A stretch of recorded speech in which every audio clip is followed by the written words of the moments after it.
नमस्कार दोस्तों, रिसेंटली एक ऐसी घटना हुई जिसने पूरे विश्व को 1962 की इनसिक्योरिटी याद दिला दी। 1962 के अंदर इंडिया चाइना का वॉर तो हुआ ही था, वहीं दूसरी तरफ एक बहुत बड़ी घटना ग्लोबल लेवल पे भी होती हुई दिखाई दे रही थी, यानी कि क्यूबन मिसाइल क्राइसिस उस समय पे देखने को मिल रहा था। ये कोल्ड वॉर का वो चरम समय था जिस समय पर रशिया और यूएस एक दूसरे के एकदम सामने आके खड़े हो गए थे और लग रहा था कि किसी भी क्षण जो है वो युद्ध हो सकता है।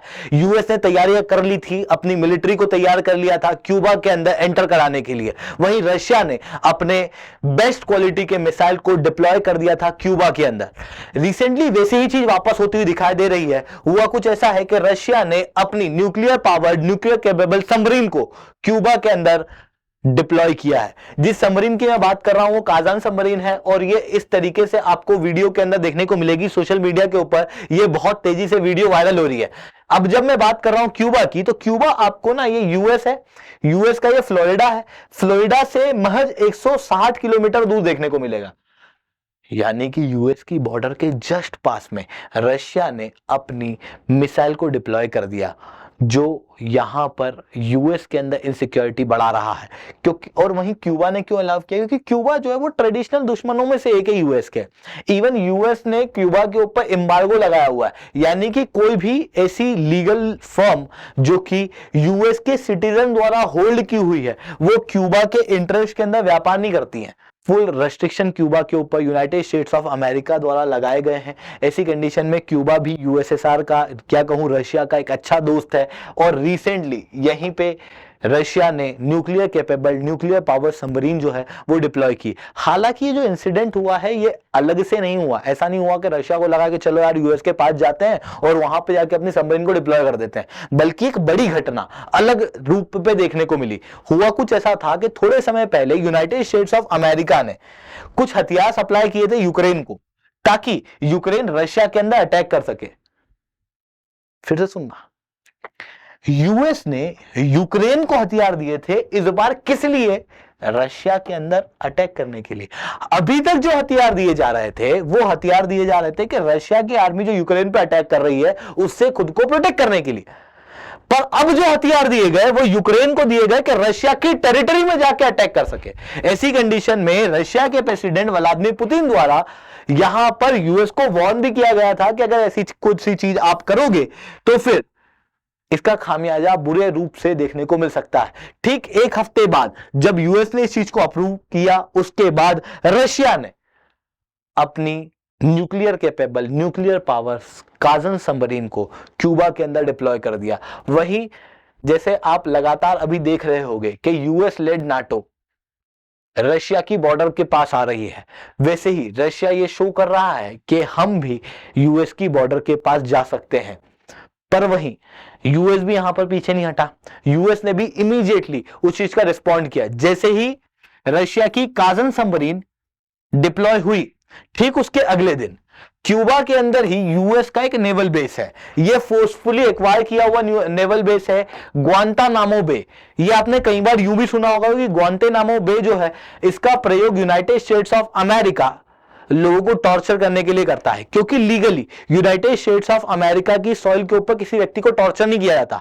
ऐसी कंडीशन के अंदर ये लोग क्या करते हैं, किसी को टॉर्चर करना होता है उसको क्यूबा में ले जाते हैं और ग्वांतानामो बे के अंदर उसको टॉर्चर करते हैं। यही ग्वांतानामो बे जो कि यूएस का नेवल बेस है, यहां पर यूएस ने अपनी nuclear power nuclear capable submarine Helena को डिप्लॉय कर दिया, जिसके बाद यहां पर इनसिक्योरिटी जो है वो बढ़ती हुई दिखाई दे रही है। और ये इनसिक्योरिटी उसी लेवल की मानी जा रही है 1962 के अंदर जो क्यूबन क्राइसिस हुआ था उसकी। तो अब सवाल उठता है, क्या वापस से एक नया क्यूबन मिसाइल क्राइसिस वर्ल्ड देखने वाला है?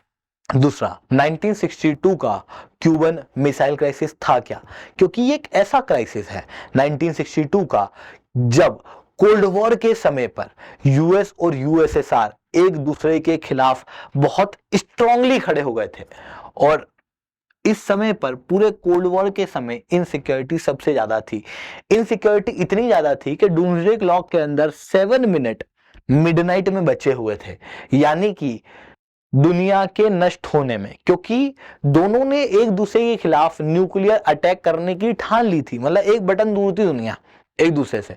6 दिन का वो स्ट्रेस का समय जो पूरा वर्ल्ड फेस कर रहा था वो क्या था, उसे डिटेल में चर्चा करेंगे। बट उसके पहले आप लोग मेरे साथ में SRC10 टेलीग्राम ग्रुप के ऊपर जुड़ सकते हो। मेरे क्लास की अपडेट, PPT, PDF सब कुछ आपको हमें मिल जाएगी। यूपीएससी की तैयारी करना है, इंडिया के टॉप एजुकेटर से ऑफलाइन क्लास के अंदर पढ़ना है तो दोस्तों आप लोग अनअकैडमी के ऊपर जुड़ सकते हो। अनअकैडमी अब केवल ऑनलाइन नहीं रहा है, अनअकैडमी अब ऑफलाइन भी आ चुका है। दिल्ली के करोल बाग, मुखर्जी नगर के अंदर, प्रयागराज के सिविल लाइंस के अंदर ऑलरेडी हमारे सेंटर्स खोले जा चुके हैं। अगर आप चाहते हो तो हमारे सेंटर्स के ऊपर बिल्कुल से विजिट कर सकते हो। और अगर आप चाहते हो कि यार घर बैठे बैठे इंक्वायरी हो जाए और मेरे को कोई बता दे कि यार क्या क्या देखने को मिल रहा है अनअकैडमी के ऊपर, तो ऐसी कंडीशन के अंदर नीचे डिस्क्रिप्शन में आपको एक लिंक प्राप्त होगी, उस लिंक को फिल आउट कर देना, नाम में शुभेंद्र नाम डाल देना, हमारी टीम आपको रीच आउट करेगी। इसके साथ में एक और इंपॉर्टेंट चीज, अनअकैडमी एक ऐसा प्लेटफॉर्म है जहां पर न केवल इंडिया के टॉप एजुकेटर पाए जाते हैं, बल्कि वो टॉप एजुकेटर सबसे कम रेट में सबसे अच्छी क्वालिटी के कोर्स में आपको पढ़ाते हैं। सबसे अच्छी क्वालिटी का कोर्स कैसे पता लगेगा? जहां से टॉपर निकले हैं वही कोर्स जो है वो सबसे अच्छी क्वालिटी का। आप क्लियरली देख सकते हो ये बच्चे, और यहां ध्यान से देखना, ये बच्चे ऑनलाइन प्लेटफॉर्म के हैं, मतलब ये टेस्ट सीरीज के नहीं है, इंटरव्यू गाइडेंस प्रोग्राम के नहीं है, बल्कि हमारे टीचरों द्वारा पढ़ाए हुए बच्चे हैं। आप भी अगर ऐसे जुड़ना चाहते हो तो बिल्कुल से जुड़ सकते हो। अब बात करते हैं 1962 का क्यूबा मिसाइल क्राइसिस क्या है। तो देखो हुआ कुछ ऐसा था, यहां पर ये क्यूबा दिख रहा है जिसकी राजधानी है हवाना। हुआ कुछ ऐसा था कि United states of America, Cuba के अंदर नई कम्युनिस्ट गवर्नमेंट आई थी, और क्योंकि कम्युनिस्ट गवर्नमेंट आई थी तो पूरा cold war capitalism versus communism का था, तो यूएस को इस चीज से बड़ी दिक्कत थी।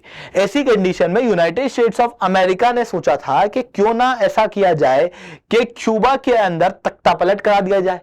उसको कराने के लिए इसने पूरा प्लान भी किया और एक इन्वेजन कराने का प्रयास भी किया, जिसे फेल कर दिया जाता है। और जब ये इन्वेजन फेल होता है तो इसी इन्वेजन को कहा जाता है बे ऑफ पिग्स इन्वेजन, जिसके अंदर यूएस बुरी तरीके से फेल होता है। यूएस ने क्यूबन डेमोक्रेटिक रिपब्लिक फ्रंट बनाई थी उसको डिप्लॉय करने के लिए क्यूबा में, वो तख्ता पलट करने के लिए। जब यूएस इस तरीके के स्टेप ले रहा था तो क्यूबा के अंदर इनसिक्योरिटी बढ़ी। क्यूबा की सरकार को लग रहा था कि यार ऐसे तो यूएस हमारी कभी भी सरकार गिरा देगा, तो फिर अपने नेचुरल फ्रेंड, क्योंकि ऑब्वियसली कम्युनिस्ट गवर्नमेंट थी, तो वो गई यूएसएसआर के पास मदद मांगने। उस समय पे यूएसएसआर और यूएस के बीच में पहले ही कोल्ड वॉर की स्थिति थी, और यूएस ने ऑलरेडी यहां पर इटली में और इधर टर्की में अपनी न्यूक्लियर पावर्ड मिसाइल को डिप्लॉय किया हुआ था, जो रशिया के ऊपर एक बड़ा खतरा बनी हुई थी। रशिया को यहां से दिक्कत तो थी ही, वहीं दूसरी तरफ यूएस के जस्ट पास में क्यूबा जो है वो रशिया से मदद मांग रहा था। तो रशिया ने सोचा कि क्यूबा के अंदर हम भी क्या किया रहे, न्यूक्लियर केपेबल मिसाइल जो है वो डिप्लॉय कर दें। इसके पहले यूनाइटेड स्टेट के अंदर इंटेलिजेंस को पता लगता, जितनी भी रिक्वायर्ड सामान थे उन मिसाइल को डिप्लॉय करने के लिए वो सामान क्यूबा भेज दिए गए और वहां पर मिसाइल को डिप्लॉय कर दिया गया, जिसके बाद यूएसए के अंदर इनसिक्योरिटी बढ़ गई। और जब यूएसए के अंदर इनसिक्योरिटी बढ़ी तो यूनाइटेड स्टेट्स ऑफ अमेरिका ने यहां पर शिप को इंटरसेप्ट करना शुरू कर दिया, यानी कि जो पूरा क्यूबा है उसको घेर लिया एक तरीके से, और कोई भी सामान जो क्यूबा के अंदर जाएगा उसको देखना शुरू कर दिया, उसकी जांच पड़ताल करना शुरू कर दी, जिसके वजह से रशिया और यूएसए के बीच में जो कॉन्फ्लिक्ट है वो बहुत ज्यादा बढ़ गए थे। ये वो 6 दिन थे यूएस और क्यूबा के बीच में या रशिया के बीच में जो सबसे कॉन्फ्लिक्टिंग देखने को मिल रहे थे। Even United states of America ने अपनी आर्मी को तैयार कर दिया था क्यूबा के अंदर इन्वेजन करने के लिए। ठीक इसी समय पर कुछ और अलग अलग जगह पे इंसिडेंट जो है वो हम लोगों को देखने को मिलते हैं। अक्टूबर के 1962 के अंदर यूनाइटेड स्टेट्स के एक हवाई जहाज को यूएसएसआर द्वारा डिस्ट्रॉय कर दिया जाता है। हवाई जहाज जिसके अंदर उनका सोल्जर बैठा है, आप सोचो कि यूएस का हवाई जहाज जिसके अंदर उसका सोल्जर बैठा है उसे डिस्ट्रॉय कर दिया जाता है, जो ऑब्वियसली यूएस के अंदर एक बहुत बड़ी बात थी। और यूएस ने उसका जवाब दिया एक सबमरीन पे अटैक करके टॉर्पेडो से यूएसएसआर के खिलाफ। यूएसएसआर की एक सबमरीन साधारण रूप से जा रही थी, उसके ऊपर टॉर्पेडो से आक्रमण कर दिया गया, जिसके कारण से उस सबमरीन का कनेक्शन जमीन से टूट गया। उसको पता ही नहीं था क्या हो रहा है। ऐसी कंडीशन में उस सबमरीन को लगा कि यार कहीं वॉर तो नहीं हो गई। ऐसी कंडीशन में इन्होंने मिसाइल को लॉन्च करने की ठान ली थी, पर आखिरी समय पर वो लोग रुक गए, जिसकी वजह से आज ये विश्व जो है वो बचा हुआ है। नहीं तो बस एक बटन की दूरी पे थे, दोनों देशों ने एक दूसरे के खिलाफ मिसाइल जो है वो डिप्लॉय की हुई थी, न्यूक्लियर पावर, क्योंकि यूएसए ने भी, मैंने बताया, इटली और टर्की के अंदर अपनी मिसाइल को उस समय पे डिप्लॉय करा हुआ था। हालांकि सीक्रेटली यूएस और यूएसएसआर के बीच में बातचीत चलती है, फाइनल नेगोशिएशन होते हैं, और उन नेगोशिएशन के अनुसार ये डिसाइड किया जाता है कि यूएस इटली से और टर्की से अपने मिसाइल को वापस ले ले, साथ में ये प्रॉमिस करे कि वो क्यूबा में कभी भी इन्वेजन नहीं करेगा। तो यूएसएसआर भी क्यूबा से अपनी मिसाइल को वापस ले लेगा, और इस तर्ज के ऊपर यहां पर इन दोनों के बीच में इनसिक्योरिटी जो है वो उस समय पे खत्म हुई थी।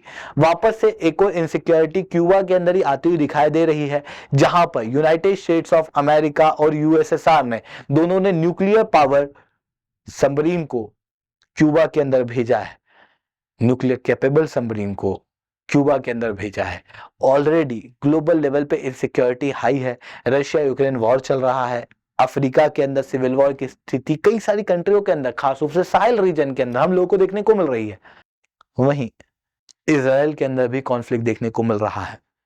ऐसी कंडीशन में ये एक नया क्राइसिस वर्ल्ड झेलने की स्थिति में नहीं है। आई होप ये सारी बातें आप समझ पा रहे होंगे। लेक्चर अच्छा लगा हो तो लाइक करना, लेक्चर बहुत अच्छा लगा हो तो नीचे साथ रिटर्न कमेंट करना। यूपीएससी सीएससी की तैयारी करना है, टॉप एजुकेटर से ऑफलाइन क्लास के अंदर पढ़ना है तो आप लोगों के पास में बहुत अच्छा मौका है। अनअकैडमी अब केवल ऑनलाइन नहीं रहा है, अनअकैडमी अब ऑफलाइन भी आ चुका है। दिल्ली के करोलबाग मुख्य नगर के अंदर, प्रयागराज के सिविल लाइन्स के अंदर ऑलरेडी हमारे सेंटर्स खोले जा चुके हैं। आप चाहते हो तो विजिट कर सकते हो।